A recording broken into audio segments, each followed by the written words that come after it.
ครับวันนี้ผมจะมาสอนทำเครื่องบินนะครับนี่ครับ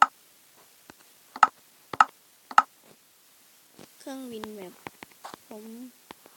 มไปลอกเรียนแบบคนทำมาอย่างก่อนเลยบล็อกพารามนะครับก็ลูกสูบถ้าบล็อกใหม่นี่นะครับนี่ครับแค่นี้ครับแล้วก็บล็อกอะไรก็ได้ครับผมออกเป็นบล็อกนี้แล้วกันครับคุณก็วางตรงนี้ก็ไปกดวาง4 ครั้งครับ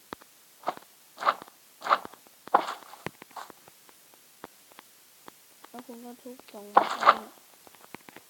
คุณก็หันหน้าวางนี่แล้ววางลูกสูบแล้วคุณหันอย่างเงี้ยแล้วก็วางนี่ครับเสร็จแล้วครับง่ายมากเลยนะครับวิธีปล่อยก็คืออันนี้ครับนี่ครับแล้วก็คุณต้องหันหน้ามาทางนี้ครับ